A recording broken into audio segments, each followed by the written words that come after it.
Good evening, everyone, or good afternoon, or good morning, depending on where you're joining us from and when you're watching. It's your girl, Marcy Thomas, founder of Brown Girl Collective, and of course, your host of Live Well Sister. And I am really excited to be here with you again for another really special conversation. So come on in the room, as you will oftentimes hear me say.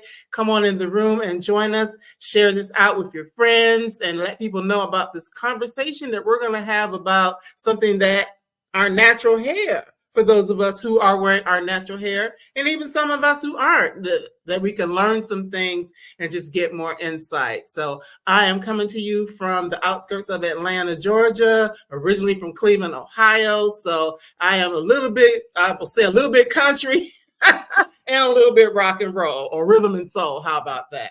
So I'm just really excited to be here with you again and can't wait to dive into our special conversation with our guest, who I did not tell them this, but this is the second family that we've had, but actually the first time they've actually had a mother and daughter. So it's extra special for that reason.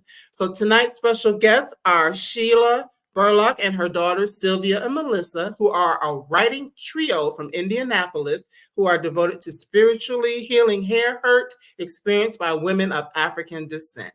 Between them, they have curated a natural hair course tutorial, developed an organic product line, and written on the topic of natural hair on outlets such as salon.com. And of course, they are hailing from Indianapolis, as we've already stated. And tonight we're going to be talking about their 1 week old, just a little under a week old book, My Divine Natural Hair. You can see I got some tabs, so we got some good stuff to get into here. So without any further delay, let's welcome the Burlocks to Live Well Sister. Welcome, ladies. Hi. Nice to be here. Hi. Yes. So first of all, let us know who everyone is for those who don't know who you are already. Okay. Well, I'm Shelia Burlock, and I'm the mother of our trio. And I'm Melissa Burlock, so I'm the older sister. And I'm Sylvia, so I'm the younger sister. Yes. Well, welcome again, ladies. And as I said, it's indeed an honor. Number one, has some Midwesterners in the room. And as I said, our first family that we've actually had, multi-generational family. So I love that. So let's start. First things first. What is it that led you all to decide to write a book about natural hair? Because we know we all have our own journeys, which we're going to get into that a little bit. But what was it that made you want to share your journey and the things that you've learned with a broader audience? Right. Well, the book began with my personal hair journey. I say it began with my hair story, which ironically is a story of hair loss.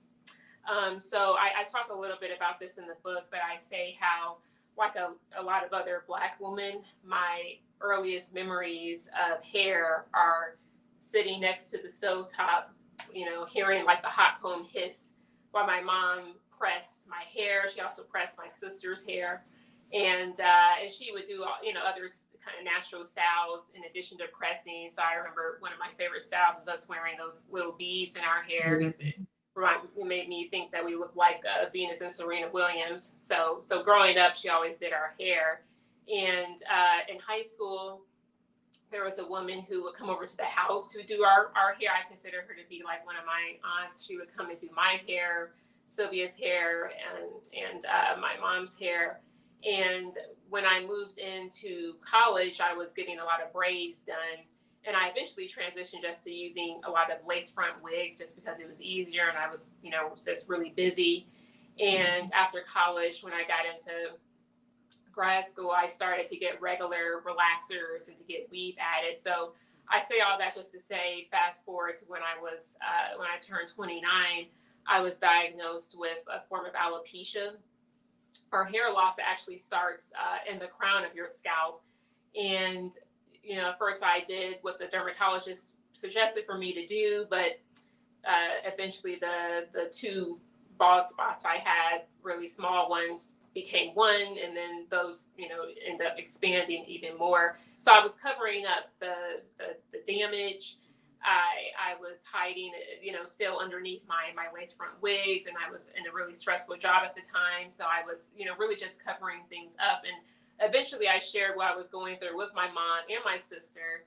And my sister developed hair care recipes and a hair care, regimens for me to use to help heal my scalp inflammation, to help me take care of my, my really kinky, coily hair.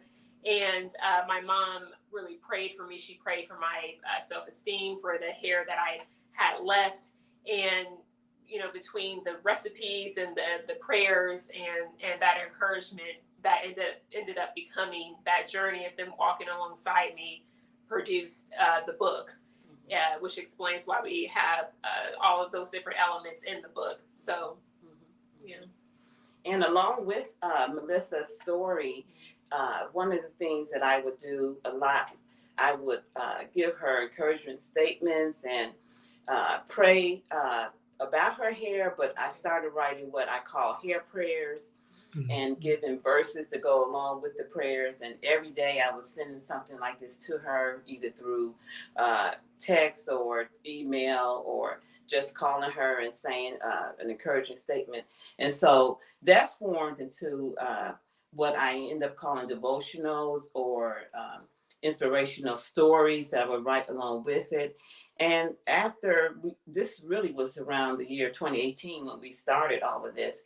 And then Melissa said, well, along with Sylvia coming up with a lot of the recipes to help with her scalp, Melissa said, we should just develop this into a book. And so that's when the book formed, because I began to realize other women may be going through the same thing. And so, you talk a lot about things developing, sometimes coming out of a trial or a heartache that you experience. And that is what I would say our book came out of. It came out of that experience with Melissa's journey. And so as a result, we wanted to write a book to affirm all African Americans who have Afro, our Afro textured hair, our natural hair. And so that's why we ended up developing this book, and it interweaves all three of our stories in all of our writings, three of our writing styles. I love that. And Sylvia, of course, you are the, I'm not going to call you a mad scientist, the glad scientist, so to speak, who really has leaned into some of the different things that we can do, natural remedies and stuff for our natural hair. So, you were able to incorporate that in the book as well. Yeah, towards the end of the book, we have a section called Salon Chair Sessions, and those recipes that I included, from the ginger and calendula scalp spray, are recipes that I formulated to help Melissa. And so I included those in particular in the book. And then we call them salon chair sessions because they're really just a way for you to get in touch with your hair and to be able to have a toolkit in a way of just different herbs and oils that you can use on your hair, and different strategies and tips as well, so that you can take that toolkit and then apply it to your hair. Yes, and I really love the book. As I was reading, I told you this before we came on, that, I'm sitting here thinking, okay, what am I going to do with my hair next? Because I know I've changed it a lot. and things like that. And I was like, okay, what's my next move going to be? Because I have an idea, but after reading your book, it might change a little bit. I don't know. And, like myself and my mom, I could definitely resonate with some of the aspects of your individual stories, just thinking about how it was with my mom and coming up. So now, Melissa, you've given us some insight into your hair story. Sheila, tell us a little bit about yours. Well, my hair story began with my own mom's hair story. And I would say with my mom, the generation that she grew up in would be like the generation where you would see movies, the Lena Horne movies, that type of thing, where the hair was pressed and pushed up and, near the front. And so my mother loved that straight pressed hair. And so as a result, she pressed my hair.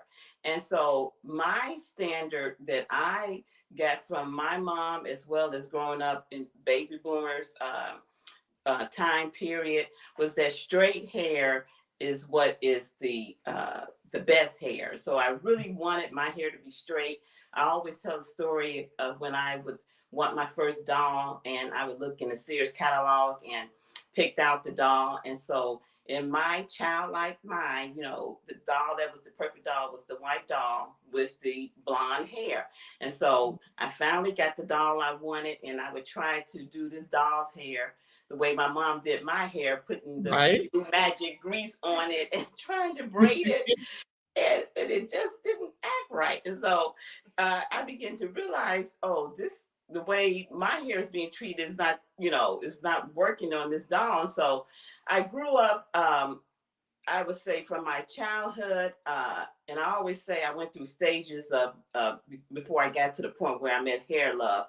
I grew up really not really liking my hair. So I would say the first stage was like, I would call it hair dislike. And I didn't really realize why I didn't, but I just didn't like it, my hair. And I wanted my hair to look like the standard that was seen in the media, seen in society. And so I would change my hair a lot. And the next stage I would call it would be hair appeasement. I try to appease everyone around me to make my hair look like a certain way. And as I got older and eventually got married, started having my 3 children, I reached the point of hair discovery. And that came really from Sylvia, when Sylvia started to do a lot of research on natural hair and how to care for natural hair. Because of Melissa's journey, that helped me to discover how to care for my hair. And I always tell a funny story of how Sylvia was making all of these different butters and creams to go on the hair, as well as all the oils, because she was steep calendula. She was growing calendula. And at the time when they were living with me, my husband, she would have all of these mason jars and oil all in the windowsill. Because she was creating all of this type of oil that would work.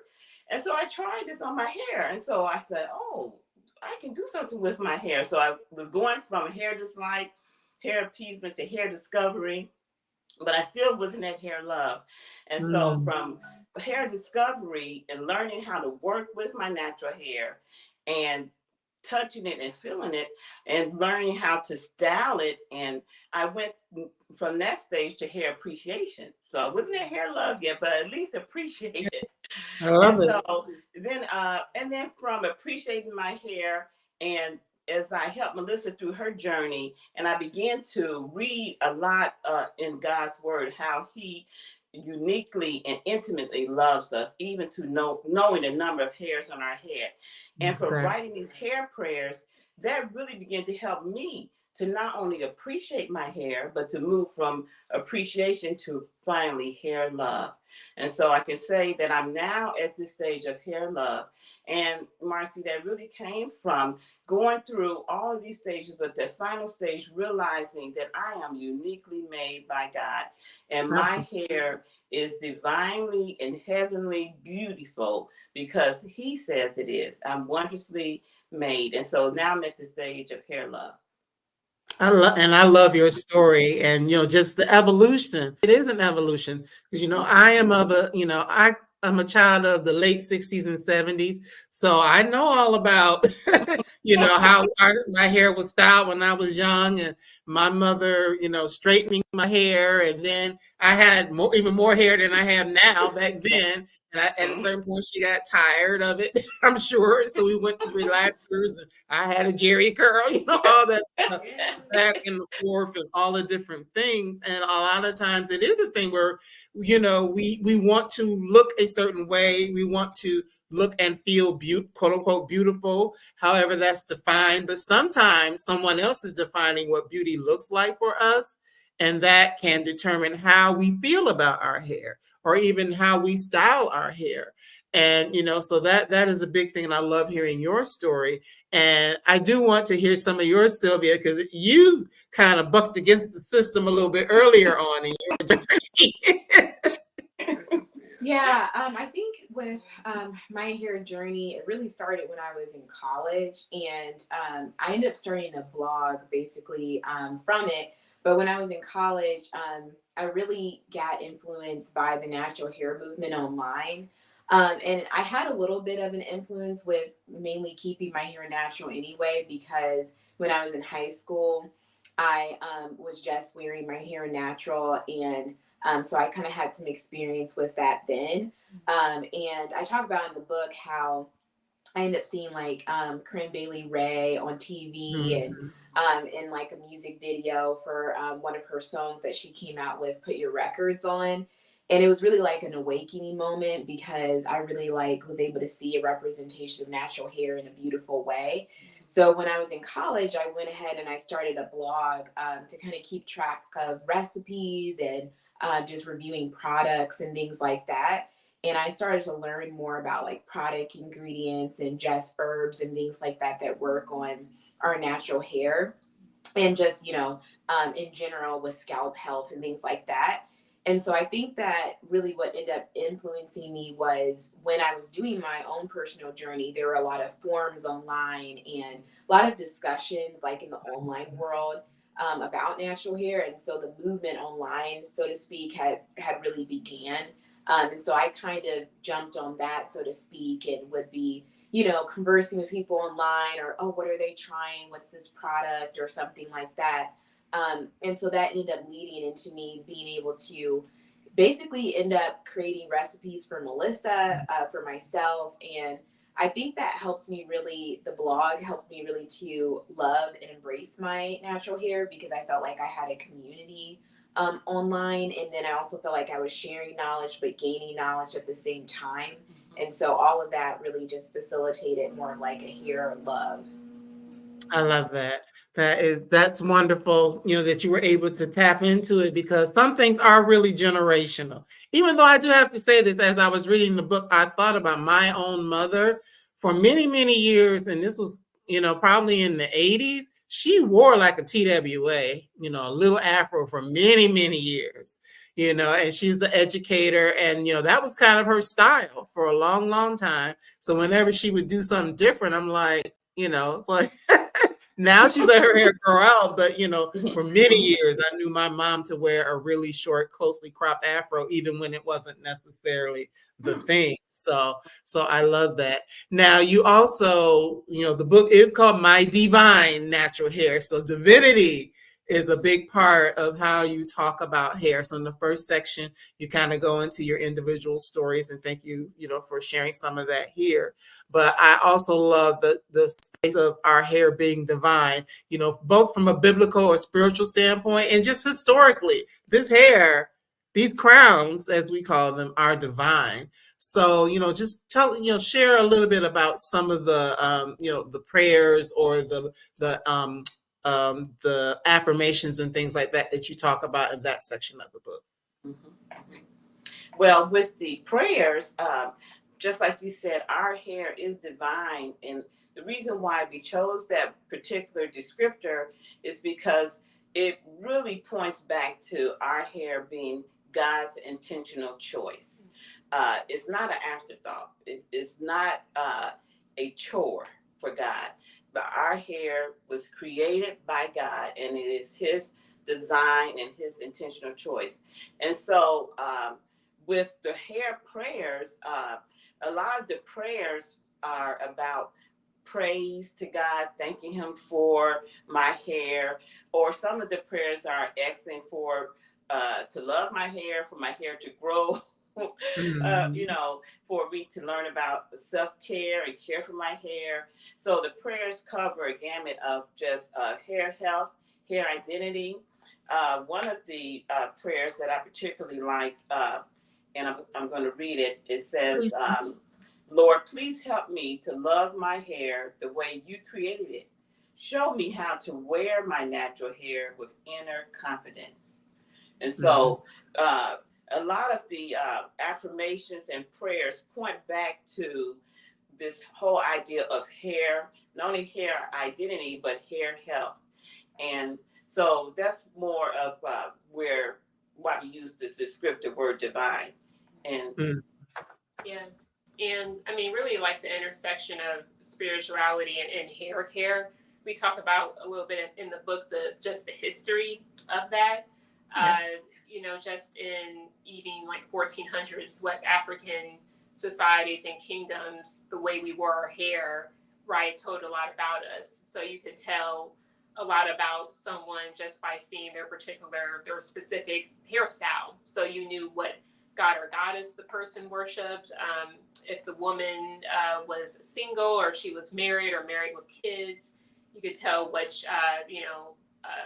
kingdom the person was from. Or so it was really like more of, I call it like your ID card. You just said everything so much about us. And what was really interesting was that the height of your hair was seen as being somehow holy, right? Your hair was seen as being sort of like a spiritual antenna, Mm-hmm. And it was not only in West Africa, that's in like other cultures just all across the world, where the length of your hair or just caring for your hair has a spiritual symbolism or spiritual significance, right?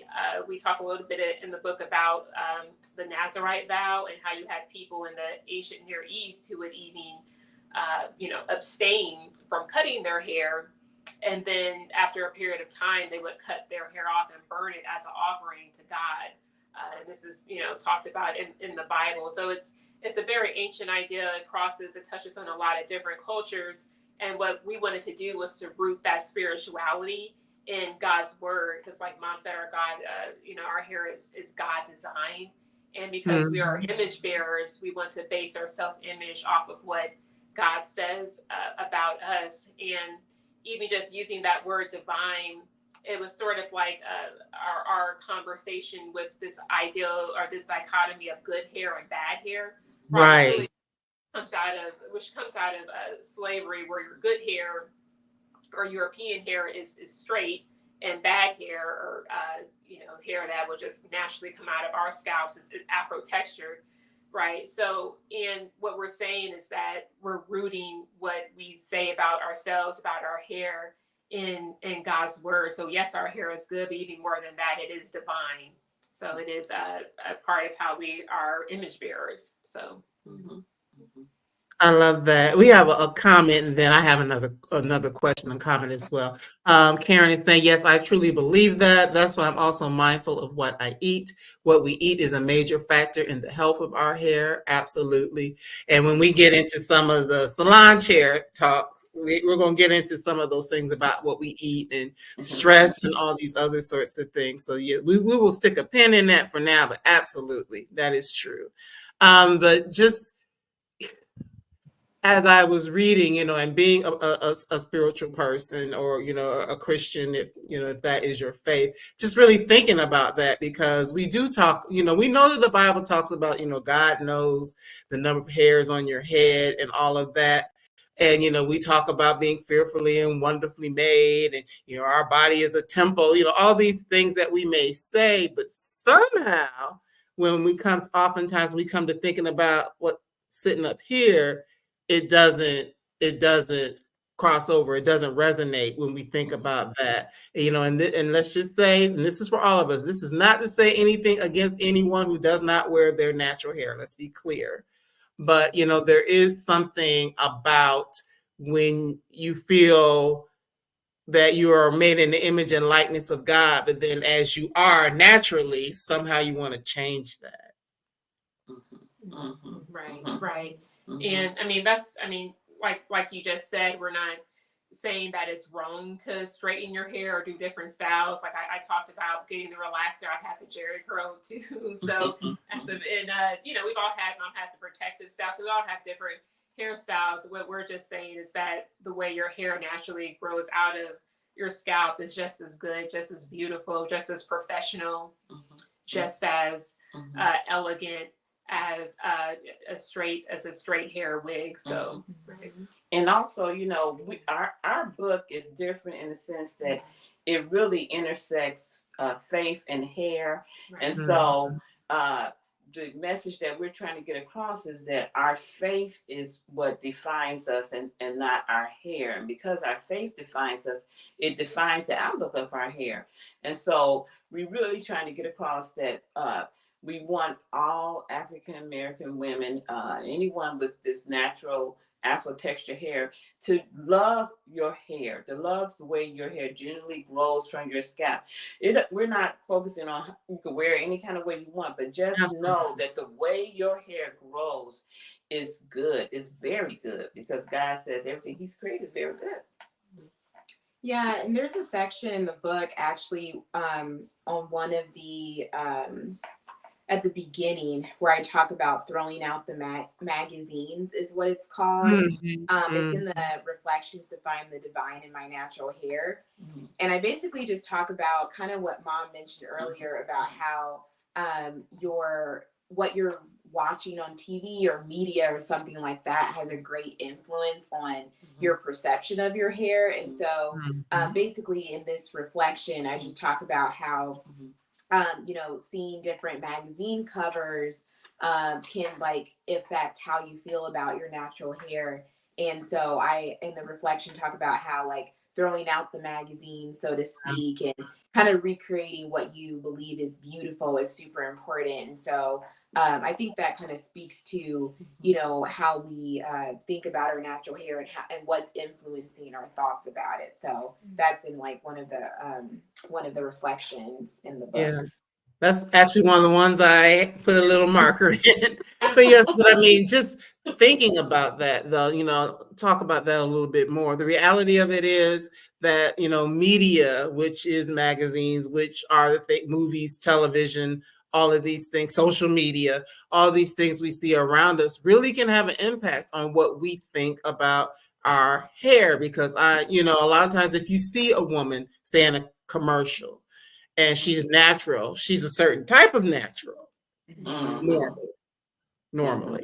I mean, it's starting to change a little bit, but in the earlier days, if you saw natural, it would be a certain type of natural. And so with the hair care movement and people being online and all of the blogs and, the YouTubers and things like that, it's like, I feel like there has been a time where people weren't really embracing their own texture because they're trying to get a texture that looks like somebody else's.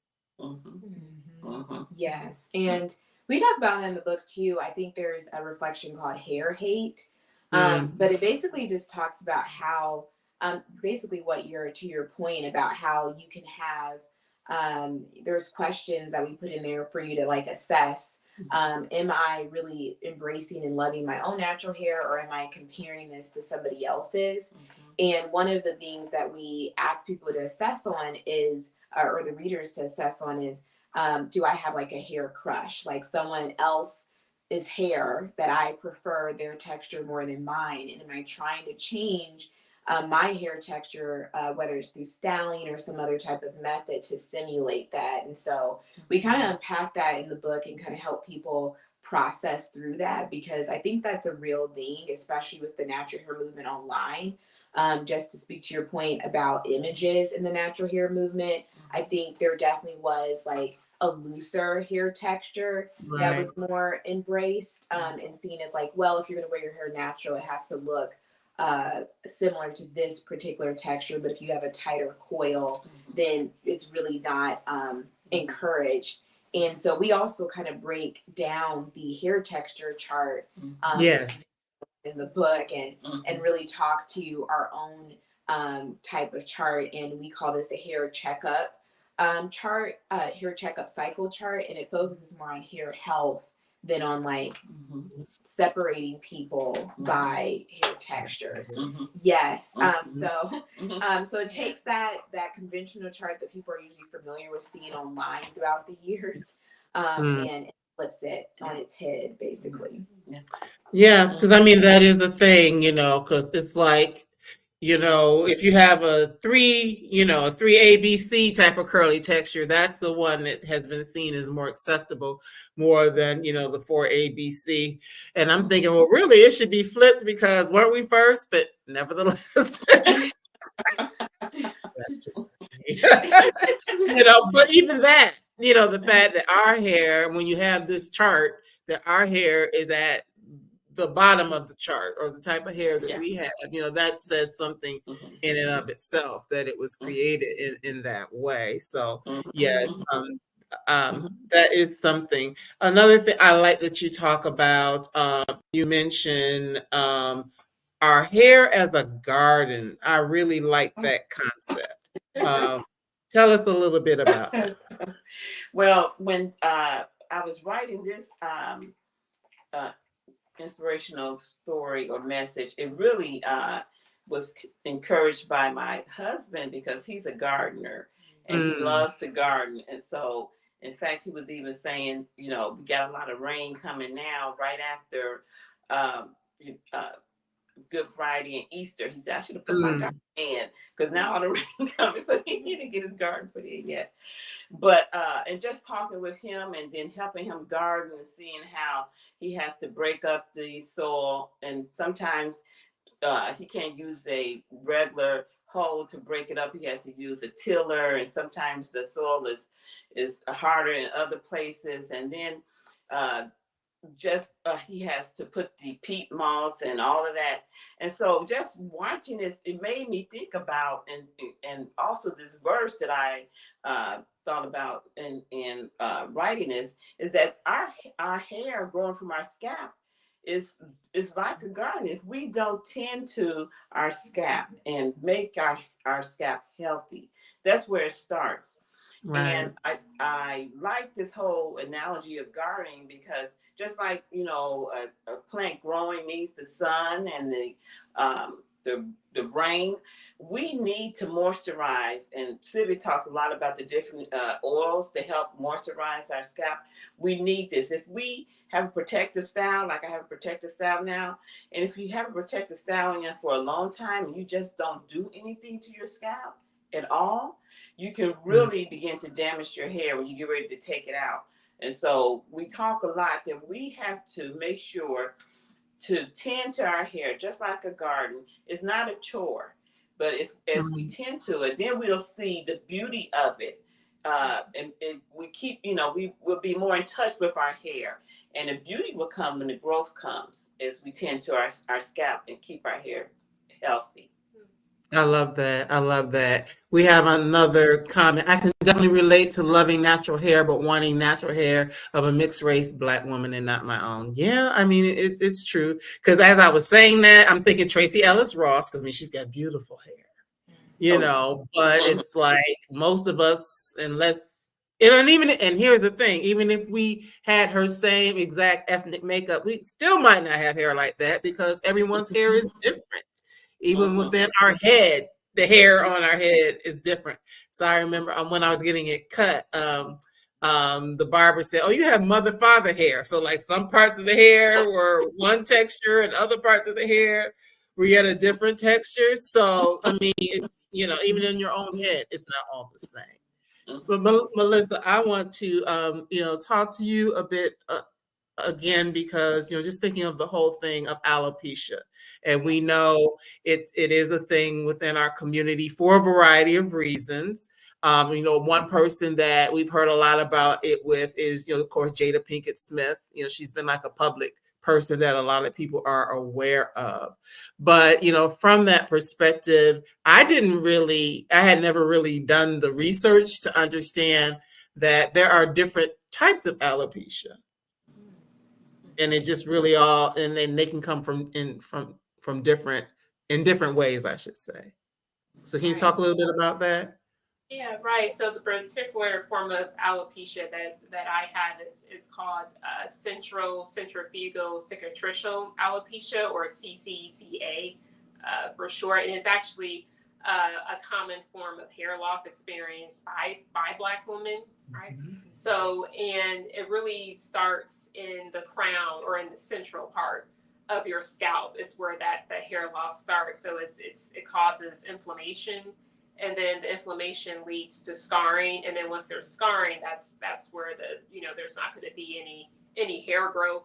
And just until recently, I think research has really looked at how the causes of CCCA could be multifactorial. So it's not just, I think before it was connected to maybe tight braiding styles or harsh chemicals on the hair, but now researchers think it can have to do with genetics, or just different types of factors, right? So, but you're right. There's different types of alopecia.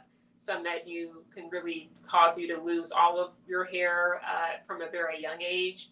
So with me, like I said, it was the hair loss started in my really in my late 20s is when I noticed it, and I had done a lot of kind of harsh things with my hair up to that point, just with relaxer, even getting like glue and weave, and the petition who I was going to actually glue the weave onto my hair, or it's very close to the scalp, and I would go to him regularly. So so there's a lot of factors, and like I said, it's not just how you style your hair, but one thing we talk about is that even if your hair is graying or growing or going, how you can really find your identity in Christ. And so, and I really personally like the connection between the fact that with the form of alopecia I have, I was losing hair in the crown of my scalp, but I still have an invisible crown that says, I am a child of God, and that I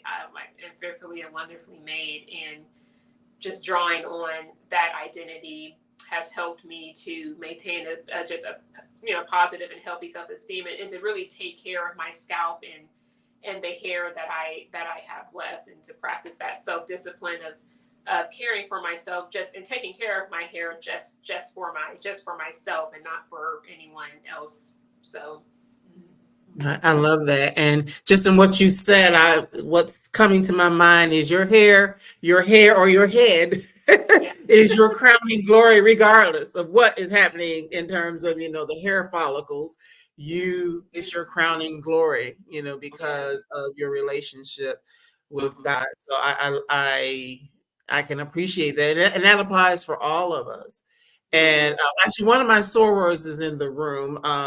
And we have a soror who has, she doesn't have, any hair. She's, bald, but she has a beautiful floral tattoo on her head. So it's like when you see her, it's like this big, beautiful flower. So it's like, okay, so that's her way, of dealing with, the changes that have happened with her. And it's beautiful, when you see her, and she stands out and she's very confident in all of these things. So, it's one of those things that, of course, we know that, hair means a lot of different things to us, henceforth why we do, oftentimes go through a whole bunch of changes with how to style it and what to do with it or what not to do with it. But, regardless of how you are made, you can still walk with your head high and, be proud and confident in who you are. So I really appreciate that, and appreciate this book for that reason. Now, I told y'all it was going to go fast. We got 20 minutes left. I told y'all. So in the last section of our time together, I really do want to talk about some of the things that you talk about, like with the hair care piece, because you really do focus on things that center in care, not so much style, because, we often know that there are people who are good with hairstyle, but they're not necessarily good with hair care, like in the case with what happened with you, Melissa. I had a quick story. At one point, when I had a relaxer, actually had a relaxer and some color at the same time. And it was like I was trying to have like a little blonde thing, up here.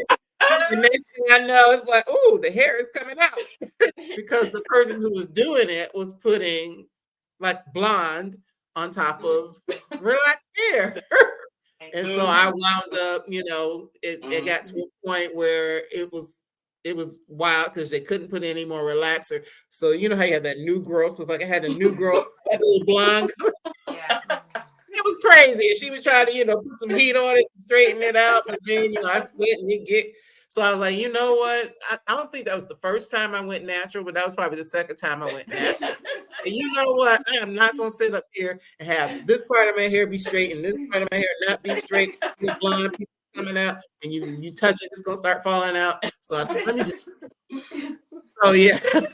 So so that's the whole thing. It was cute until it wasn't. You know what I mean? Right.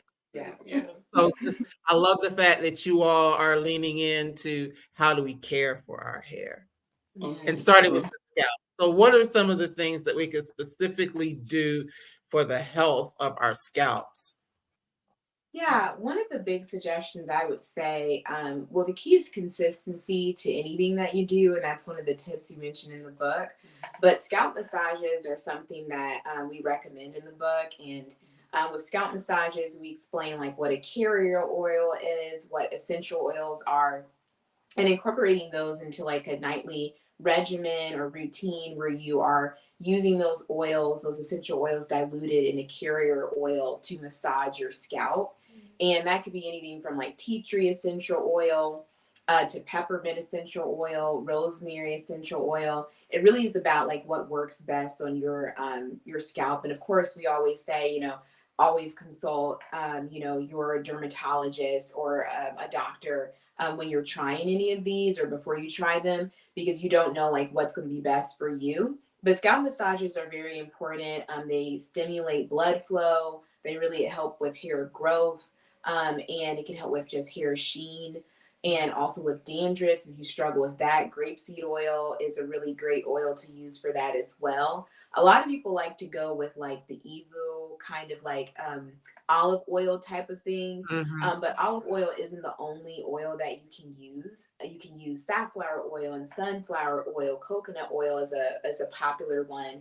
But like I said earlier, I love personally using grapeseed oil. Castor oil is very popular for like regrowing your edges if you've had like traction alopecia or something like that. But you can also do some research like we have in the book, and use other oils that are very helpful to your hair as well, along with hair rinses, using herbs that have been infused in like a tea. We mentioned that in the book as well, and we give recipes for that to help. And I think the biggest thing to focus on is the ingredients, because a lot of times we think we don't have enough time to maybe mix things up in our kitchen, or we're like, okay, I've never maybe used anything from my kitchen on my hair, natural hair before, or maybe I have and it was a bad experience. I definitely share, some pitfalls in the book as well, where I put random things on my hair that didn't quite work out. But I learned from that, and but I think that, you can mix things up like Greek yogurt and avocado and things like that and apply it to your hair, and it is cheap for people who are looking for frugal options. But when it comes to selecting hair care products in the store, I just really recommend and caution people to really read the ingredient label on the back of the product. Because a lot of times, if we want to just go ahead and buy a product in the store, we trust what the label says on the front. And it really isn't usually a prominent ingredient on the list. It might say like, oh, it has, a jojoba oil in it, and mango and shea butters or something like that. But then if you were to actually read the ingredient label, that might be in the product, but it might be further down. And when you read an ingredient label, like we talk about in the book, you want to look at the first ingredients that are mentioned, because those are the ingredients that have the highest amount in it. So we include lots of different things like that in the book, like from just suggestions, because we want people to walk away from the book at the end with the salon chair sessions with like that toolkit that they can incorporate and use, but also strategies. So if they're like, well, I don't really have time to make something in my kitchen today, now I can go to the store and I'm more informed or how to make better purchases. All right. Well, we have a question. Good old Vaseline, petroleum jelly. What about that? Oh, Wow. yeah. So we have like a section called hair myths in the book. And one of the hair myths is about greasing the scalp. So a lot of people like to use like petroleum jelly or products that have petroleum in them. And so it's actually best to use products that have like more natural sources. So petroleum, it sounds similar to like petrol because it is a ingredient that's not derived naturally. So literally you're putting something on your scalp that could clog your pores. In fact, in the salon chair sessions, one of the things we talk about first is, the scalp is so important because like Melissa and Mom spoke to earlier, that's, your first source for really good hair care. So it's all about the scalp is one of the sections in the book. And so I would say for petroleum jelly, I wouldn't necessarily recommend that. If you want to kind of give your scalp some relief, like if it's itching or dry, you can go to some oils like grapeseed oil. You can even maybe try to use a heavier oil like castor oil, or I wouldn't recommend using maybe shea butter directly on the scalp every day because it could like create product buildup, but you can definitely use shea butter, mango butter, something like that instead to kind of give that thick consistency that you're used to. And usually you can also find from natural companies where they'll have like tea tree or grapeseed oil in it. And it'll be like maybe a more natural pomade that's made with a plant-based wax mixed with the oils. That is going to be a lot more healthier than using petroleum. Yes. Thank you for that. Yes, I say that for the ashy knees and stuff like that. You know, back in the day, that's what Big Mama would do. Like, like rub it on you. You have tiny legs when you go out. So, yeah. But in addition to things like some of these natural products that can help with our scalp, and really working with the scalp, because that's the root of everything. Just like the soil, if you are planting something, either a plant or or something in the house. But also, I like that you also have created some regimens, or like you have like a calendar that people can kind of figure out when to wash their hair, or maybe when they might need to, because of course we're not washing our hair every day. But tell us a little bit about that plan, and what the impact of maybe washing hair too frequently could be. Yeah, and there's different forms of washing hair. So there's co-washing, which most people are familiar with, washing your hair with a shampoo to stretch the amount of time before you have to wash your hair again. And of course, you will have to eventually wash your hair with shampoo and not just use a conditioner to wash your hair. But it really depends on the person. But I will say that there is like a limit to a certain extent. You do have to wash your hair. So like what Mom was saying with a protective hairstyle. So we talk about in the book, and we do have a calendar in there to help you. But if you have a protective hairstyle, and this is the calendar, by the way. But if you have a protective hairstyle, you really want to keep it in only for a certain amount of time before you are washing your hair. And some of the consequences from not regularly washing your hair could be that if you have a weave-in, I've seen pictures before where someone might have gone so long that they have mold growing on their hair. They got the weave wet, and then they didn't know. You can get bacteria on your scalp naturally, especially if you have hand and hair syndrome, which is like a common term online in the natural hair community. If you're always like manipulating your hair, putting your hands in your hair on your scalp, you're transferring any bacteria from your hands or underneath your nails if you're scratching your hair into your scalp.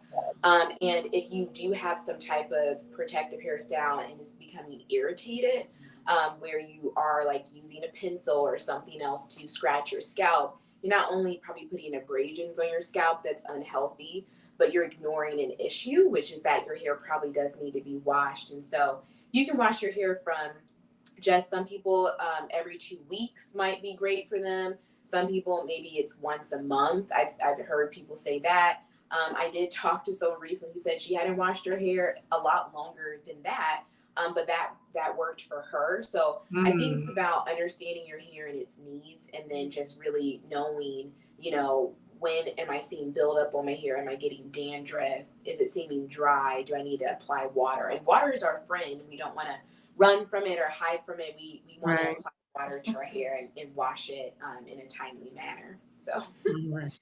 Another thing, just, of course, how we wash it, but we a lot of times we do have protective styles.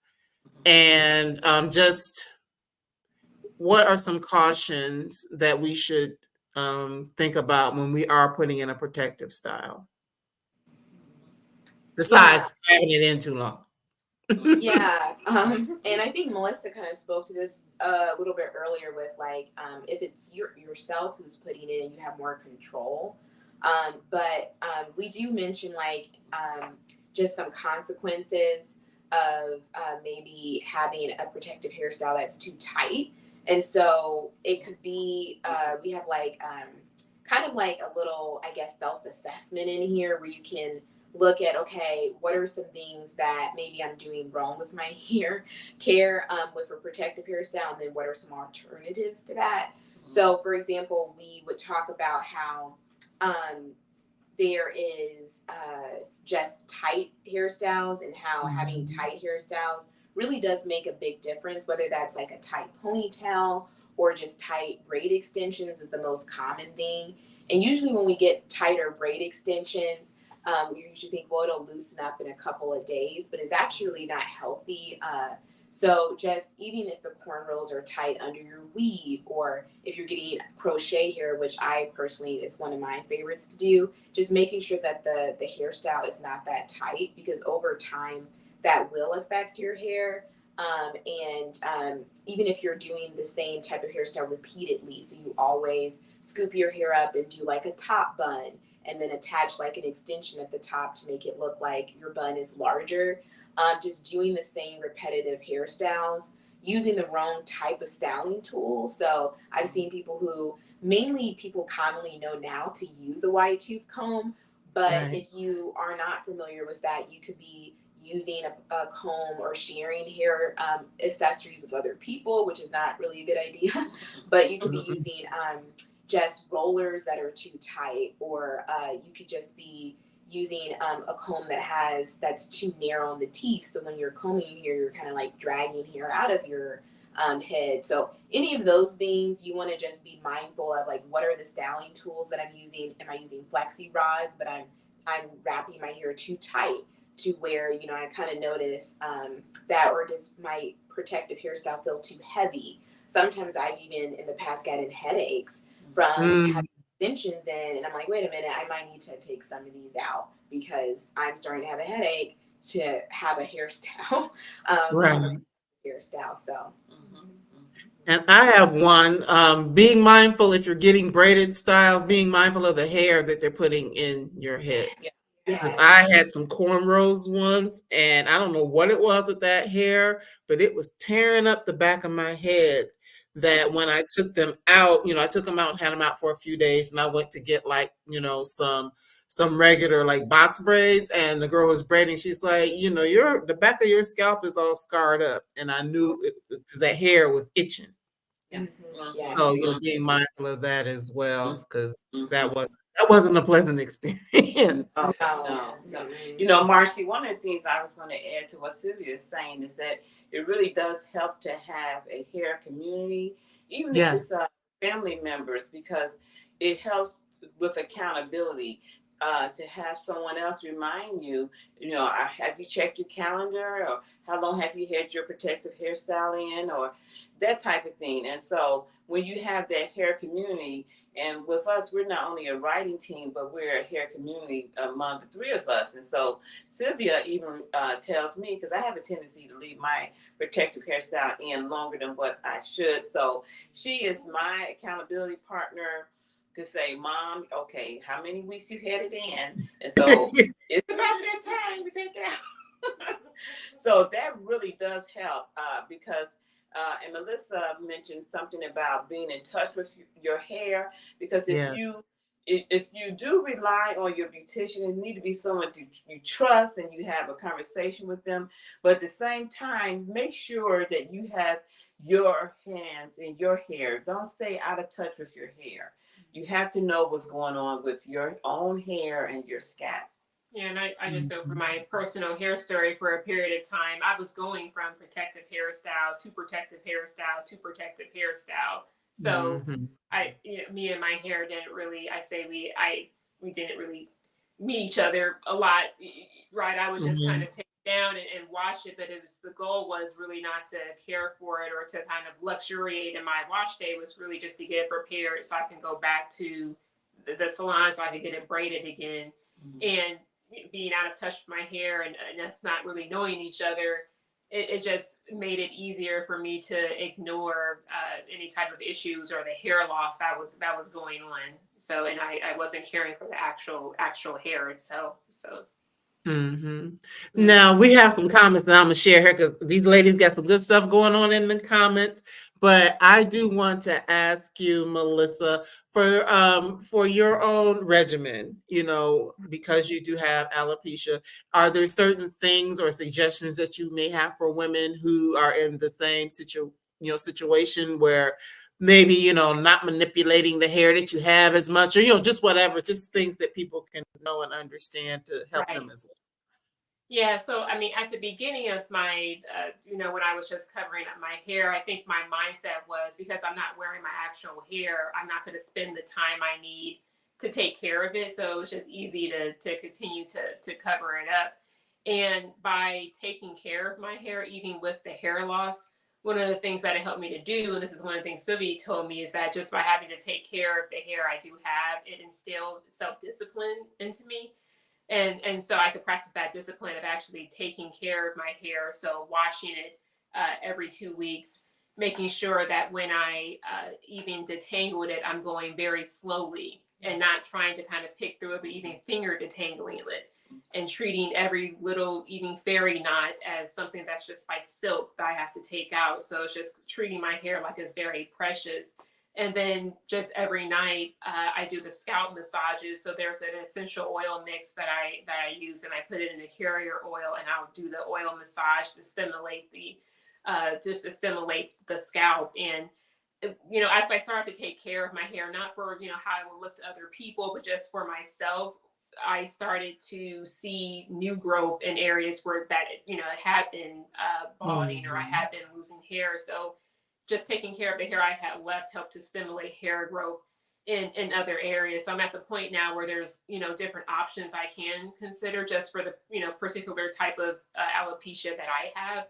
But yeah, the regimen is daily and also bi-weekly as far as keeping up with washing the hair. Sometimes I do let it go to like once a month, I think so. And and Sylvia is she also kind of keeps me accountable too, talking about have you washed have you washed your hair, are you doing this? So just that accountability piece, because at the end of the day it takes self-discipline for me just to take care of the hair, even if no one else is seeing it, just to take care of it Right. for me, how it is when I look in the mirror. It takes self-discipline for me to do that internally. So Thank you. Thank you. Now we might go a few minutes over. Sorry, ladies. oh, We got good comments and all of that. yeah. But yes, just Kay Blooms is saying, yes, great point about the hair repurchase that happened to me using colored hair. It irritated my scalp. Absolutely. Absolutely. Someone has a question. How can you tell the difference between shedding and actual hair loss? Yeah. So for me, just with CCCA alopecia, when I did notice the hair loss, it looked like two bald spots. So by bald spots, I mean there's just you just feel the scalp and it's very smooth, which indicates that there's been scarring that's happening. So I mean, we all shed hair every day. I mean, even when you have to, when you have to make sure that you're picking out and getting out like the dead hair or the shed hair, you have to do that on a bi-weekly or monthly basis whenever you wash your hair. So, but shedding is more of a natural thing that our hair does, and hair loss is more of seeing that scarring that happens on the scalp where it's clean and is smooth. So that's why I say the difference between those. And we have a good, beautiful comment. This book refocuses our lenses on what God says about us and our hair. I love it. I love that it encourages reflection on how programming influenced our perspective on beauty, so we'll know God never excluded us. Absolutely. Absolutely. Because, hey, Jesus had hair of wool, okay? I'm just saying. Yeah, so don't be fooled by some of the photographs that you see. If you read the word versus, how things are depicted, once again, media trying to show you something different from what is actually the truth if you go in and read the words for yourself.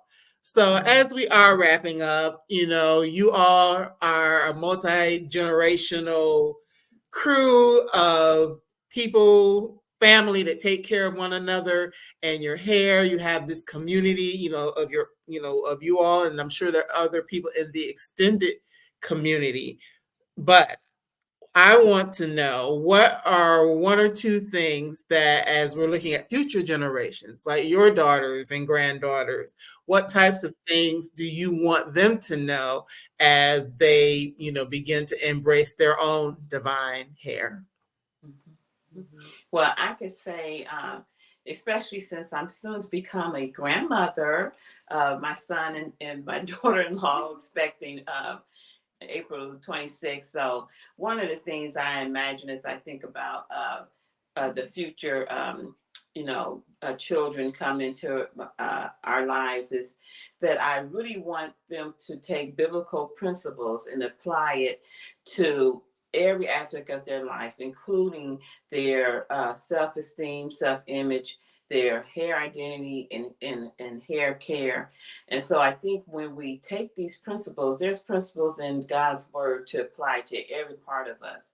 And so to me, that's the core of my part in this book is always going back to these principles. And I think for future generations to come from my family, if that is done, then they will always have this attitude of knowing that they are fearfully and wonderfully made. Absolutely. Yeah. And I mean, one takeaway I hope to really communicate is the fact that your hair care can be a form of growing closer to your creator. It could be a form of worship. Just that type of self-care and the discipline you take to care for a hair texture that a lot of times is oppressed or discriminated against. Just, whether it's in your school or it's in your workplace, or you're having to face microaggressions when you wear your hair natural, and just face different pressures of what society tells you is natural, is standard, or is beautiful. I want young women to remember that your hair is, like we said, just it's even more than good. It is divine. And just by loving your hair, it could be a way of loving the God who made your hair. Absolutely. And I would just say that it's okay to be the only afro in the room. Come on. I think that, that was something I had to contend with. That's, one of the reflections titles in the book. And I feel like it's okay. I realize I would love to pass that down, that just embrace, your divine hair, and also just realize it's okay if you're the only one at the time who is wearing your afro. Just wear it, proudly and in all its glory. So I love that, ladies. It's been such a pleasure to have you all here. Thank you, Mark.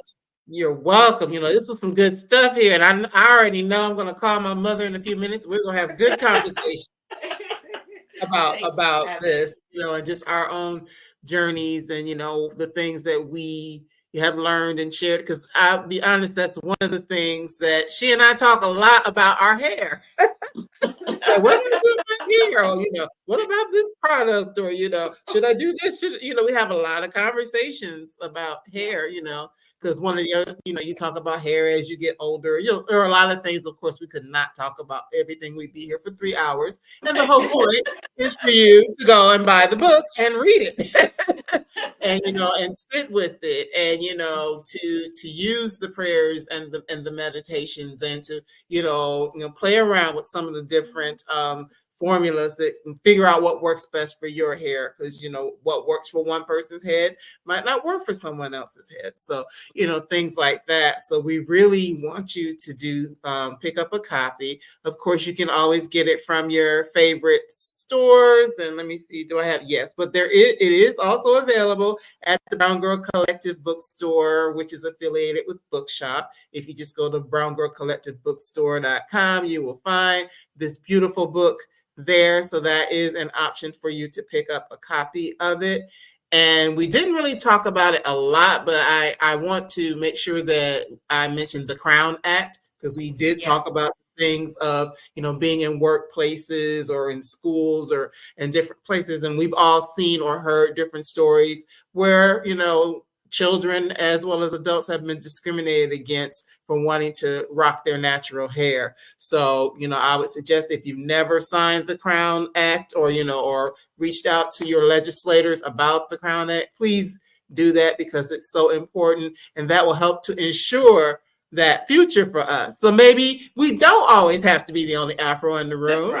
That's right. Because people don't feel like I need to switch up just to be able to fit into this space. So please make sure you take a chance to do that as well. And so, well, that's what we've got for tonight. I just want to wish everyone a good night. Please, if you enjoyed this, please share it out. Please go buy copies of the book.